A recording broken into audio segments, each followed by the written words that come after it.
Hello and good evening, everyone. Welcome to another episode of UIC Liberty TV. My name is Joseph Patterson. I'm the president of the UIC, United Independence Congress. Today I have with me Kevaughn Harris, who is one of the persons that were arrested with me when we did the march on Gordon House on the 22nd of September. We're here this afternoon. We're actually about to head into the lawyer's office, and we wanted to just stop by and talk with all of you about the whole, just a little bit about the experience and the challenges and how we're weathering the storm right now. You might have seen online where we have the GoFundMe to ask Jamaicans here at home and abroad to help us in funding the cost for the legal fees. The GoFundMe has about, I think it has 200,000 Canadian on it, and that's about 23 million Jamaican dollars. I have recently seen where some persons are asking questions and saying, wow, it's so much, isn't that a whole lot? And some people are even assuming that it's some form of scam. It's no scam at all. We're talking about legal fees. We're talking about a very high profile case. We're talking about a major development here in Jamaica where we're actually going to challenge the government on the laws concerning the Disaster Risk Management Act and the Public Order Act, and the fact that they're going around charging Jamaicans exorbitant sums. We're talking about $200,000, $1 million for fines for not wearing a mask and fines for trying to protest. So this is a major issue for Jamaicans, and we're not going to back down. We're actually going to take the government to task, and we're going to make sure that, if at all possible, we win this for the Jamaican people. It's not just about me and Kevaughn and Abigail and David Thompson who were arrested. It's about all Jamaicans who have been disenfranchised, who have been oppressed, and who are suffering from the tyranny of our government here in Jamaica. I'm going to allow Mr. Harris to just share with you his thoughts about the whole experience that he undergone. You might have recalled he was a gentleman in the red outfit that was accosted by the police. They assaulted him like they assaulted myself, and they assaulted Abigail, and they assaulted David. We were doing nothing wrong. We were simply walking for our rights, protesting for our liberty. In fact, he wasn't even protesting. He was just simply taking pictures. He was videotaping the whole thing while others were protesting, and the police just grabbed him. But Yes, come on, speak for I'm yourself. Kevaughn Harris. I stopped. I saw person marching. I took my phone out. I began to record, and I was attacked by the Jamaican Constable Force. I was abused by the police. I was captured and detained illegally by the police, but for just videotaping, I did nothing wrong. Um, I want also to add it that I'm not anti-vax, I'm not pro-vax either. And I think everyone's supposed to have the choice and the right to do what is towards their body. You understand? When you look at Jamaica and what is going on in Jamaica, our rights have been trampled and our rights have been taken away and our freedom is at stake. And as Marcus Garvey stand up, I'm standing up for a cause. You understand? Because it could have been somebody else. I could have lost my life. I could have lost my family. I could have lost so many things on that day. You understand? When I was taken into custody, I was brutalized. I was pushed to the floor. I was jogged. I was humiliated. I was laughed at. They make mockery of me for no reason. You understand? Because I think the law said that you are innocent until proven guilty. You understand? And for all Jamaicans, I'm begging you to support this cause. You understand? To stand up for the right and the freedom of our Jamaicans and our citizens of Jamaica and everyone in the diaspora, overseas, in Canada, United Kingdom, in the Caribbean. I'm asking you for your support. You understand? We are standing for a worthy cause, and I'm asking for your support as we take on these challenges. Thank you very much, Kevaughn. My friends, all across the diaspora and here in Jamaica, this is bigger than just me, Kevaughn, Abigail, and David. This is actually about your rights. It's about your cause. You deserve the right to choose what goes into your body. Your body is the last frontier for them to take over. And they want to take away your right to choose what goes into your body. And you're doing it in such subtle ways, step by step, inch by inch, they take away our rights. First of all, they forced us to wear a mask. They force us to social distance. They force us to sanitize. Now, nothing is wrong with wearing a mask if you think it's going to help you, or social distancing, or sanitizing. The issue is when they decide to force you as opposed to educate you, inform you, and give you the option to do what is necessary to protect yourself. If you're sick, you stay home. Now, they have also moved one step further, which is very, very serious. And now they're telling people you cannot come to work unless you take the so-called vaccine or subject yourself to bi-weekly or 2 tests per week at a cost that is exorbitant for most Jamaicans. Most of us here in Jamaica cannot afford to take 2 PCR tests a week to go to work. That would mean taking all of our salary and paying for a test. This is cruel and inhumane.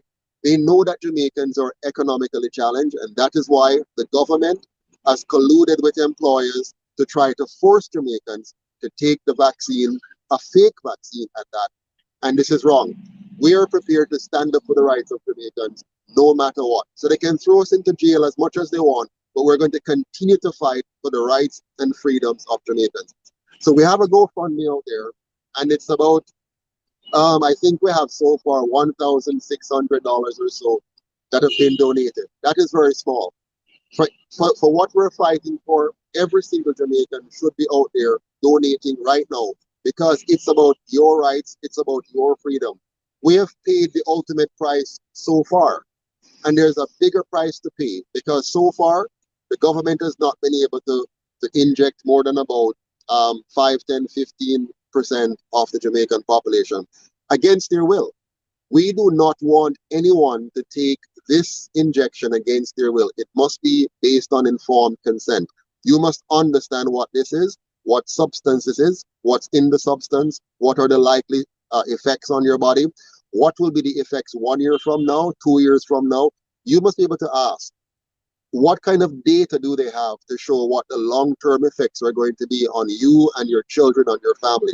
How will this affect us 1 year from now, 2 years from now, 3 years from now? This is serious. And unfortunately, too many Jamaicans are simply prepared to trust what the government says. Fortunately, more than 70% of us are not trusting the government. We want real answers before we make a decision whether or not to put this substance in our body.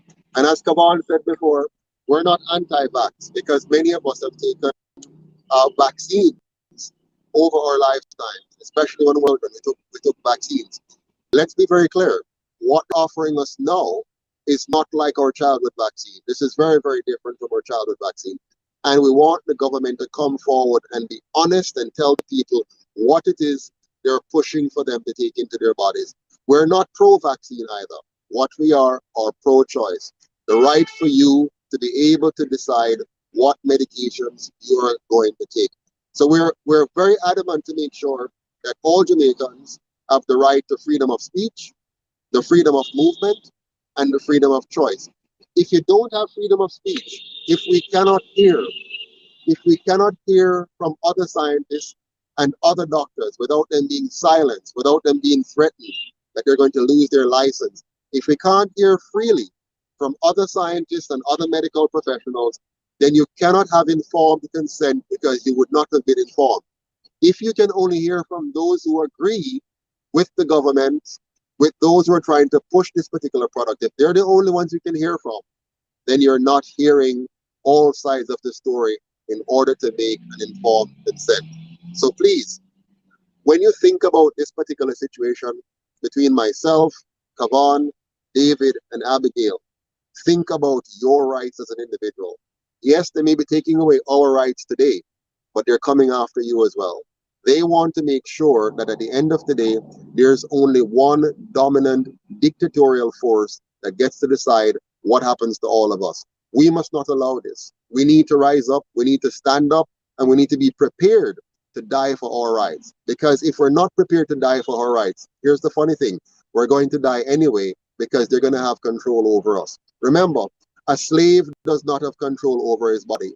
A slave does not have control over his income. A slave does not have control over his life. And what else is left? Little by little, they're taking away control over your life, over your time, over your income, and now they're going after our bodies, and we have to stop them. This is the final frontier. We must stand up, and we must make sure that when we're finished here, when this court case is finished, it won't be that simply Joseph Patterson or Kevaughn Harris or Abigail Thompson or David Thompson was on trial. It would have been the Jamaican people against the government of Jamaica that was on trial. The government is saying they have the right to take away your rights, and we, the people, are saying you do not have the right to take away our rights. We have inherent rights. We have natural born rights. We have God-given rights, and nobody, no government, no group, foreign or local, has the right to take away your right or my right to choose what goes into our body. So I'm begging you, I'm encouraging you, I'm inviting you to join us in this fight for your rights and mine, for all of our rights, because if we lose this battle, there's a lot more at stake than just Kevaughn and myself and Abigail and David going to jail or paying $1 million in fine for one or the other of the various charges. It's much more than that. This is a bigger fight than that. So I hope you can find the GoFundMe link. Maybe somebody can post it here. And you can go on that GoFundMe link and donate to the cause.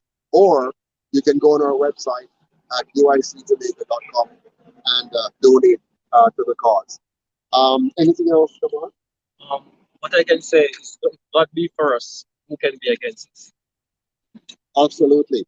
Now, that's a Christian statement. If God be for us, who can be against us? And I tell you this, God did not give us 2 hands, 2 feet, and a brain to sit and hope for better to come. God has given us the ability, He has given us the strength, He has given us the wisdom, and let us use it. Let us not allow any politician at any time at all to feel as though they have the dictatorial right to choose what they're going to put into our bodies. No politician. Now, of course, you and I know that the Prime Minister is simply carrying out the orders of his foreign masters. We know that. But Jamaica is one country that should not be and should never allow any foreign powers to control our government. We must focus on protecting the rights and freedom of the citizens here. We're the ones who are supposed to put the government in, and we're the ones who will take them out. So again, thank you all very much for your support. I see that many of you are already donating. Thank you very much. And I look forward to us winning this case for the Jamaican people, not just here in Jamaica, but all Jamaicans around the world. As a matter of fact, I tell you this, what we're about to win in this case is going to be of international importance, because we're going to fight a case that is important to not just Jamaicans, but every citizen on the face of the planet, because they're trying to control all of us. It doesn't matter whether you're black or white, whether you're Indian or Chinese, whether you're rich or poor, whether you're Rasta or Maroon, whether you're religious or not religious. We must all be united in the fight for our freedom, because without freedom, we cannot exercise any of the other rights that we have. So thanks again, and all the best. Thank you. So now we